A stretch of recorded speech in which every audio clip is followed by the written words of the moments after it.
Assalamualaikum warahmatullahi wabarakatuh. Kembali lagi di channel Kanal Jamil bersama saya Rafshan Rido. Saya sebagai host di sini masih dalam rangka bulan Ramadan ya. Saat ini ya kita kedatangan tamu yaitu Nurse Mira Susanti MCAP atau biasa kita kenal dengan Umi Mira. Kita biasa menyapanya dengan Umi Mira ya Umi. Umi apa kabar? Assalamualaikum warahmatullahi wabarakatuh. Alhamdulillah kami baik. Ridho. Baik ya. Umi Mira ini lahir di Bukit Tinggi tanggal 20 November 1975. Wow, masih muda sekali ya Umi ya. Umi menjabat di RSUP Dr. M. Jamil sebagai subkoordinator pelayanan keperawatan dan juga sekretaris tim rohani di Rumah Sakit RSUP Dr. M. Jamil Padang ya. Sebelumnya Umi kesibukannya apa saat ini Umi? Ya, kesibukan utama sebenarnya ibu rumah tangga ya. Oh begitu. Karena waktu yang paling panjang di rumah ya. Ya. Kesibukan keduanya di Rumah Sakit M. Jamil mengelola pelayanan keperawatan dengan 800 tempat tidurnya dan 971 orang perawat. Wah, benar juga ya. Ya. Ada banyak sekali ya di sini Umi Ya. tenaga kerja. Umi sebelumnya topik untuk acara kita pada hari ini adalah berjilbab itu kewajiban atau tren ya Umi. Ya. Nah, jadi bagaimana ini Umi pandangan Umi berjilbab itu kewajiban atau tren begitu? Ya, bismillahirrahmanirrahim. Ini pembahasan yang luar biasa ya. Iya, Dan tidak hanya untuk para ibu-ibu atau wanita soleha, ini sebenarnya pembahasan untuk para bapak-bapak Ridho. Ya, Oh, para begitu. bapak-bapak juga harus Oh, baik. dengarkan. Juga harus paham ya, Mi? Harus paham ya. Kewajiban berjilbab ini harus dimaknai bagaimana memang perintah Allah. Ya, jadi dalam surat Al-Ahzab ayat 59 di Iya. sana Allah mengatakan, wahai Nabi, perintahkanlah kepada istrimu, kepada anak perempuanmu, dan kepada istri-istri kaum mukmin untuk menurunkan jilbabnya ke seluruh tubuhnya agar mereka dikenal dan tidak diganggu, dan Allah Maha Penyayang lagi Maha Pengampun. Nah, kalau kita memaknai agama dengan baik, maka seluruh perintah Allah dalam Al-Quran itu berarti kewajiban. Sama seperti sekarang bulan Ramadan ya, Iya, benar. kita diperintahkan Allah untuk berpuasa. Ya, walladzina amanu kutiba alaikumusiyam kama kutiba alal ladzina min qablikum la'allakum tattaqun. Ini adalah perintah Allah, maka harus kita laksanakan. Begitu juga sebenarnya dengan perintah menggunakan jilbab. Ini bukanlah tren, ini adalah kewajiban kita sebagai hamba Allah. Baik. Kalau begitu berarti kalau Rido pandang ya Umi, ada banyak sekali model jilbab di luar sana Umi. Iya. Maksudnya yang perempuan seperti Nisa ya, Ya, berjilbab di kalung, ada juga yang berjilbab seperti Umi, ada bahkan yang sampai mata kakinya jilbabnya Umi begitu. Iya. Apakah sebenarnya berjilbab itu senyaman kita aja atau apa ya? Ada standarnya begitu Umi? Iya, Masya Allah, agama kita, agama yang mengatur seluruh sendi kehidupan, syamil, Begitu. mutakamil ya. Untuk perintah yang Allah berikan dalam Al-Quran, nanti kemudian diperjelas oleh hadis-hadis Rasulullah SAW. Nah, dalam hadis Rasulullah mengatakan, wahai Asma, tutuplah auratmu kecuali ini dan ini. Baik. Artinya apa? Kecuali telapak tangan dan kecuali Dan wajah muka. ya. Artinya apa? Syarat berjilbab, syarat berbusana muslimah seorang perempuan itu adalah seluruh anggota tubuhnya, Baik. kecuali muka dan telapak tangan. Muka dan Ya, telapak semuanya. Makanya kemudian harus pakai kaos kaki gitu ya. Oh, begitu. Kenapa kemudian harus Ada yang pakai misalnya sarung tangan pakai ya? manset. Kalau Manset, tangan iya, benar. tidak termasuk ya. Oh, Kalau begitu. misalnya lengannya agak pendek atau Iya. kemudian lapang itu dipakaikan manset karena hanya boleh yang nampak itu muka dan telapak tangan. Baik. Lalu kemudian dipersyaratkan juga dia adalah pakaian yang menutupi bagian dada. Artinya Baik. jilbab itu pun semestinya menutupi bagian-bagian yang kemudian akan ya menimbulkan penyakit di hati laki-laki yang melihatnya. Baik. Dia tidak boleh membentuk lekuk tubuhnya, Ya. tidak sempit, dia longgar, dia tidak Benar tipis, sekali. tidak transparan. Dan termasuk juga syarat berbusana muslimah itu dia tidaklah untuk menunjukkan kemasyuran. Benar. Nah, jadi kan ada juga nih kalau pakaian ini satu outfitnya berapa gitu. Iya, benar ya. Ini kalau begini jilbabnya pakaiannya Iya. seperti Iya. apa, kalau ini atasannya bawahnya seperti apa. Sudah dijadikan sebagai tren atau untuk kemasyuran. Kalau tidak seperti Baik. ini kurang percaya diri. Nah, ini Iya. mungkin yang harus lebih kita luruskan pemahamannya. Bahwa Baik. ini adalah bukti ketaatan kepada Allah. Kita menuruti syariat yang sudah disampaikan oleh Rasulullah, maka dengan hal itu kita menunjukkan ketaatan kita pada agama kita. Pantesan ya, kadang Rido juga masih bisa memandang perempuan itu, wah ini cantik banget nih, padahal dia udah pakai hijab gitu ya. Maksudnya harusnya dia menutupi seluruh tubuhnya gitu. Betul sekali. Oh begitu. Terus juga ada beberapa perempuan yang Ridho lihat Umi, mungkin di tidak banyak di Sumatera Barat ya, atau mungkin banyak Ridho aja yang jarang lihat. Ada yang memakai cadar juga Umi. Itu hukumnya bagaimana Umi? Nah, jadi jumhur ulama itu artinya kesepakatan banyak ulama itu mengatakan bahwa auratnya perempuan itu adalah seluruh tubuh kecuali muka dan telapak tangan. Benar. Seperti sebagaimana yang tadi disampaikan di awal. Tapi sebagian ulama juga mengatakan bahwa cadar itu sunnah. Nah, sunnah artinya apa? Ketika kita melakukan, kita mendapatkan pahala. Ketika tidak kita lakukan, maka itu pun tidak mendapatkan dosa. Dan untuk hal ini perlu ada hal-hal yang dipertimbangkan. Misalnya ketika kita berada di lingkungan yang belum lagi menerima cadar itu dengan baik, bahkan kemudian cenderung komunikasi kita terhambat atau kemudian sosialisasi kita menjadi terganggu gitu ya. Mungkin hal itu menjadi pertimbangan kita tidak mengamalkan sunnah tersebut. Tapi kalau itu sudah bisa diterima, lalu kemudian semua orang sudah mampu berkomunikasi dengan baik juga ketika seseorang melengkapi dengan menggunakan cadarnya, maka itu pun tidak apa-apa. Maka ini pun kita selaraskan sebenarnya dengan perintah Allah bahwa menggunakan jilbab atau menutup aurat bagi perempuan kecuali muka dan telapak tangan itu adalah perintah ketika perempuan melakukan sholat dan umroh ihram ya. Jadi artinya standar seorang perempuan itu apakah dia sudah menutup aurat dengan baik adalah ketika ditanyakan apakah pakaiannya sudah layak untuk dipakai sholat atau belum. Oh begitu. Berarti kemungkinan Nisa besok nih harus pakai hijab yang besar ya, dan juga memakai cadar. Tapi sekarang udah ada masker ya. Maksudnya Umi gini, Ridho pribadi pun sebenarnya lebih tertarik sama perempuan yang tertutup Umi, karena lebih penasaran ya. Waktu masih bujang dulu ya Umi ya. Kalau sekarang udah punya istri, udah punya anak. Tapi ya Umi ya, kadang Nisa kan pengen tuh ke bawah kan Umi. Tapi saat teman Nisa lihat waktu jilbabnya ke bawah dia bilang, ih so alim lah, apalah gitu. Itu gimana tuh? Iya, sepertinya kayak lebih pede di satu diikat gitu. Padahal sebenarnya kan lebih bagus ke bawah kan Umi ya. Masya Allah, memang untuk beragama itu kadang perlu ada ujian ya. Jadi sama dengan kalau kita sekolah, kalau naik kelas itu dikasih ujian dulu. Maka ketika kita untuk naik kelas amalan atau ketaatan kita kepada Allah, kadang ujian-ujian seperti itu akan kita hadapi. Kalau dibilang orang soalin, mending soalin dibanding soal jelek gitu ya. Dicandain aja lagi. Dan itu adalah memang ujian-ujian dan godaan-godaan yang membuat kita akhirnya mundur ya, padahal kita kan itu menginginkan dari hari ke hari, waktu ke waktu kita menjadi pribadi yang lebih baik baik di sisi Allah maupun di sisi manusia. Jadi ya sudah, orang bicara kita nggak bisa halangi, yang penting adalah bagaimana niat hati kita untuk memperbaiki diri kita dengan baik. Baik. Ada yang mau Nisa tanyakan lagi Nisa mungkin? Kadang kan Umi dilihat nggak pakai jilbabnya beda gitu, buka jilbabnya beda. Karena banyak yang bilang, lebih bagus nih buka jilbab gitu. Terus dilihat lagi, oh iya ya rambutnya masih bagus gitu. Sering dua-dua gitu Umi gitu. Iya. Betul. Jadi kalau kita ini kan ya, kembalikan ke pemahaman kita. Wa ma khalaqatul jinna wal insa illa liya'budun. Tidaklah aku ciptakan jin dan manusia kecuali untuk mengabdi kepadaku, kata Allah. Artinya apa? Kehidupan kita yang sesaat di dunia ini hanya dalam rangka pengabdian ketaatan kepada Allah. Ketika kita mengabdi dan taat kepada Allah, maka insya Allah Allah kemudian akan berikan kita balasan berupa syurganya yang kekal nanti di syurga. Cuma ini yang sering orang lupa, kehidupan yang sesaat ini yang memperdaya gitu ya. Kayak tadi itu lebih cantik lah nggak pakai jilbab, padahal gitu ya ketaatan dia kepada perintah Allah adalah dengan menggunakan jilbab. Dengan itu Allah ridho, Allah berikan rahmat kepadanya, kemudian Allah akan janjikan surga gitu ya.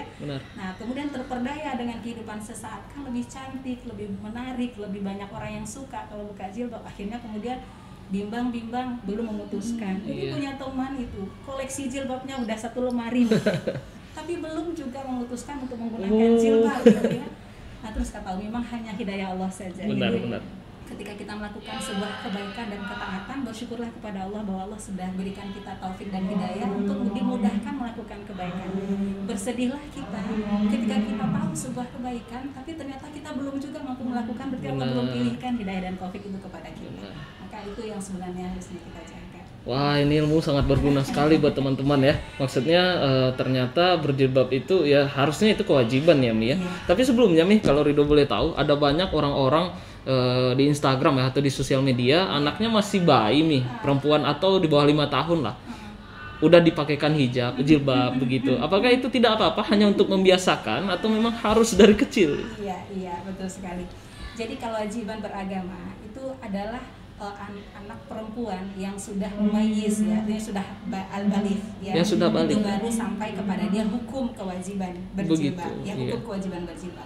Namun kan kita menyadari bahwa untuk menggunakan jilbab itu perlu pembiasaan, perlu Benar. latihan.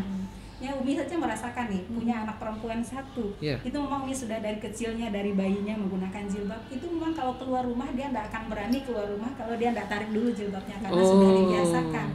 Nah, misalnya ada anak saudara Umi yang lain, ini gimana sih caranya membiasakan dulu Kak Nurul pakai jilbab? Ini udah SMA nggak bisa juga pakai jilbab. Nah, ini perlu memang pembiasaan. Nah, kalau usianya sudah remaja, usianya dewasa, tentu caranya dengan pemahaman lagi.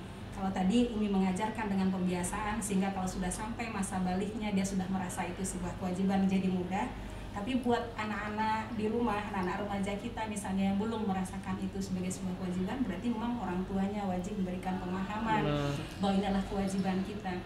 Makanya di Al-Ahzab itu kan dikatakan, wahai Nabi, perintahkan istri-istrimu gitu ya, anak perempuanmu dan istri orang mukmin. Artinya apa? Para ayah ya, para orang tua ini punya kewajiban memerintahkan, mengajak, membimbing anak-anaknya untuk kemudian mematuhi kewajiban menutup aurat ini. Begitu juga para suami. Jangan kemudian suami malah senang membelikan istrinya dengan pakaian yang sempit gitu ya. Dia memang pakai jilbab tapi seperti tidak benar. gitu ya, tidak memenuhi syarat-syarat syariahnya tadi gitu ya. Jadi para suami berkewajiban kepada istrinya untuk menggunakan pakaian sesuai dengan syariat. Para ayah pun berkewajiban terhadap anaknya. Jangan sampai kemudian dia belajar agama tapi anak-anaknya dibiarkan dengan pakaian yang tidak sesuai dengan syariat. Oh begitu. Iya nih. Jadi kalau Ridho pribadi nih sebenarnya Ridho tidak Ridho membiarkan istri Ridho tidak berjilbab dan memakai pakaian agak terbuka, tetapi tidak boleh keluar rumah. Hanya di rumah saja, tidak boleh keluar rumah. Begitu. Iya, tapi hati-hati juga di rumah jangan-jangan ada yang lain. Oh iya benar juga ya Mi. Konteksnya pakai jilbab bukanlah dalam dan di luar rumah, tapi dalam konteks dengan mahram atau dengan bukan mahram. Begitu. Jangan-jangan ada adik Ridho. Iya benar ya. Mahramnya suami, ada ponakan lagi, yang bukan mahram istri. Nah ini berlaku pakaian jilbab di rumah gitu. Jadi bukan dalam konteks dalam. Bener juga ya Mi. Nah, iya ya, walaupun di rumah tapi ada adik laki-laki Ridho ya misalnya. Oh itu bukan mahramnya. Oh. Betul, itu hati-hati. Kalau sepupunya Nisa tapi cowok itu gimana tuh Mi? Kalau sepupu bukan mahram Nisa. Nisa boleh nikah dengan sepupu, itu artinya non mahram. Maka kalau dia di rumah berarti Nira harus tetap jaga-jaga juga ya. auratnya dengan baik. Iya, Jadi bukan pantesan. konteks dalam dan luar rumah, tapi konteksnya mahram dan non mahram. Pantesan dari dulu tuh Bunda Ridho tuh ada pasti nyimpan jilbab yang instan gitu di kamarnya ya. Jadi sekali keluar Di balik pintu gitu. Iya benar-benar iya. Pakaian mbak ini. Iya. Nisa masih ada yang ingin ditanyakan karena ini ada beberapa pertanyaan dari subscriber kita nih. Iya. Di sini pertanyaan pertama, perlukah berjilbab di rumah katanya? Oh iya benar. Tadi yang seperti Umi jelaskan ya, bahwa di rumah kita kalau ada gimana Mi? Non mahram ya. Non mahram kita, artinya orang yang bisa kita nikahi atau dia menikahi kita itu termasuk non mahram, termasuk sepupu di sana, termasuk paman di sana. Paman juga ya Mi? Kemudian ya adik kakak dari suami dan istri itu semua tidaklah mahram kita. Maka kalau dia ada di rumah kita, maka kita tetap menutup aurat sesuai dengan standar syariat. Baik, juga ada pertanyaan Mi. Ini kalau saya memakai hijab atau jilbab dipaksa oleh orang tua, apakah saya mendapatkan pahalanya? Iya, kalau memakai jilbab itu dipaksa Karena misalnya. terpaksa, Iya, karena terpaksa misalnya. Yang pertama, bersyukurlah punya orang tua yang tahu dengan syariat. Dia paksa anaknya menggunakan jilbab, berarti dia tahu itu kewajiban. Karena apa? Selangkah anak perempuan keluar rumah tanpa menutup aurat, maka selangkah lebih dekatlah orang tua ke neraka. Nah, maka pemahaman itu membuat orang tua memaksa. Nah, bagi seorang anak, jangan sampai punya pikiran orang tua memaksa itu tujuannya tidak baik. Pasti untuk kebaikan anak-anaknya. Maka dalam konteks ini ketika kita melakukan yang dipaksa orang tua dapat dua pahala sekaligus. Yang pertama taat kepada Allah melaksanakan pakai jilbabnya, taat kepada orang tua karena disuruh, kemudian kita lakukan. Maka dua-duanya tentu saja kemudian adalah ujung-ujungnya surga insyaallah. Baik. Pertanyaan terakhir Mi, kalau pakai hijab rambut jadi lepek dong katanya gitu. Iya. Iya. Nah Kalau zaman sekarang mah masya Allah ya, produk-produk perawatan itu Bener sudah ya. banyak pilihan. Shampoo ya. hijab juga ada kalau Shampoo saya. hijab juga sudah ada. Asalkan kita juga lakukan perawatan ya, jangan sampai pas lagi basah, lagi lembab itu Iya. langsung dipakaikan jilbabnya, itu yang bikin ngepek gitu kan. Itu kan kita sekarang mah sederhana, mau pakai pengering dulu. Iya, mau hair semua dryer ya hair bisa ya. dryer bisa. Nah, itu tergantung kita sebenarnya. Kalaupun ada kekurangan, kalaupun ada sesuatu yang dampak dari penggunaan jilbab kita ini, ketika kita melakukan karena ketaatan kita kepada Allah, maka ujung-ujungnya tentu saja kita dapatkan rahmat Allah. Insya Allah. Baik. Ya, pertanyaan segitu aja Mi. Tapi sebenarnya Ridho belajar juga di sini Islam sangat menjaga perempuan berarti ya. Betul Islam sekali, sangat menghargai betul perempuan sekali, ya. betul sekali. Baik. Makanya Mungkin Umi ada pesan-pesan Umi buat teman-teman kanal Jamil, mungkin ada pesan-pesan yang ingin Umi sampaikan? Iya, betul sekali. Jadi Masya Allah pembahasan kita pada siang hari ini, kita kan sudah mengetahui sebenarnya bahwa menggunakan jilbab bukan hal yang asing lagi ya. Sudah sangat diterima, mungkin di seantero Rumah Sakit M Jamil ini yang muslim sudah 98% mungkin pakai jilbab. Nah, Iya. tunjukkan bahwa menggunakan jilbab ini karena memang ketaatan kita kepada Allah. Ketika kita taat, insya Allah Allah akan cintai kita, maka ujungnya nanti insya Allah ridhonya Allah. Tapi Baik. kemudian kita harus tingkatkan kualitasnya dengan kemudian memenuhi standar syariatnya tadi. Dia menutup seluruh aurat kecuali muka dan telapak tangan. Yang sering terabaikan itu kan kaos kaki ya. Iya benar Sering sekali. terabaikan. Ini sepertinya hal sederhana, tapi kalau kita lakukan, taat kita kepada Allah, rahmat Allah kita dapatkan. Lalu dia tidaklah ketat, Tidak dia ketat, longgar, dia tidak tipis, tidak transparan, dan satu lagi sebenarnya tidak menyerupai laki-laki atau kemudian tidak menyerupai baju atau pakaian non muslim. Bagaimana pakai celana Umi? Bagi perempuan pakai celananya tentu celana yang longgar seperti Iya. semi kulot ya. Iya, kulot ya, Lalu kulot ya kemudian namanya. bajunya tidaklah pendek, artinya di bawah bagian paha atau Iya. selututnya. Sama dengan perawat Umi kan kemudian harus cekatan melakukan pelayanan ke pasien. Iya. Dia pakai celana tapi jangan celananya kemudian pas membentuk kakinya, itu berarti membentuk lekuk tubuhnya, tapi kemudian dilengkapi dengan pakaian yang juga dalam sehingga aktivitas tidak terganggu tapi syarat syariat tetap dia lakukan. Nah, Baik. hal-hal seperti ini jadi kita tingkatkan, dan tentu saja hal ini kita kesampaikan ke dalam keluarga kita. Jadi para bapak-bapak, para suami, para ayah, ini menjadi kewajiban sebenarnya. Jangan sampai masalah menutup aurat ini tidak menjadi perhatian Iya, kita, benar. karena adalah kewajiban asasi Iya. kita. Bahwa insya Allah, apakah kemudian ditanya, oh kalau tidak tutup aurat masuk neraka ya? Nih bukan masalah neraka dan surganya, karena ketika insya Allah kalau kita taat pada Allah nanti ujungnya surga. Tapi kalau kita memurkai Allah, tidak mematuhi aturan Allah untuk kewajiban manapun, itu tentu saja kemudian ada hukumannya. Nah, hal ini mungkin yang dipesankan, meningkatkan kualitas penggunaan pakaian syar'i kita insya Allah.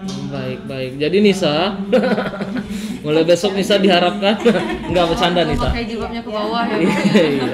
Iya. Baik Umi, sebelumnya terima kasih banyak Umi telah hadir di kanal Jamil di konten kita ini. Umi memang biasanya ada memberi ceramah di luar atau bagaimana? Jadi Umi itu ya sama saya sampaikanlah walau satu ayat itu Baik. untuk Umi dan menjadi manusia yang bermanfaat buat orang lain. Dan Baik. ketika itu yang disampaikan, menginginkan ya menjadi kuntum khairul ummah ya. Baik. Manusia yang terbaik itu yang ta'muruna bil ma'ruf wa tanhauna 'anil munkar. Dia mengajak kepada kebaikan dan mencegah kepada kemungkaran. Jadi biasanya kalau majelis taklim ada, ibu arisan ada, atau mahasiswa-mahasiswa, bahkan anak-anak PPA pun ayo gitu ya. Oh. Dimanapun insya Allah mencoba menjadi manusia yang bermanfaat buat manusia lainnya. Baik. Ya, terima kasih banyak Umi telah hadir di konten kami ya Umi. Semoga semuanya yang disampaikan oleh Umi bermanfaat untuk kita semua pendengar kanal Jamil, dan semoga Umi sehat selalu Umi. Umi berpuasa ya hari ini ya Umi ya. Selamat menunaikan ibadah puasa Umi, dan terima kasih kepada sanak Jamil semuanya telah menonton channel ini. Jangan lupa di subscribe, komen. Kalau begitu terima kasih. Assalamualaikum warahmatullahi wabarakatuh.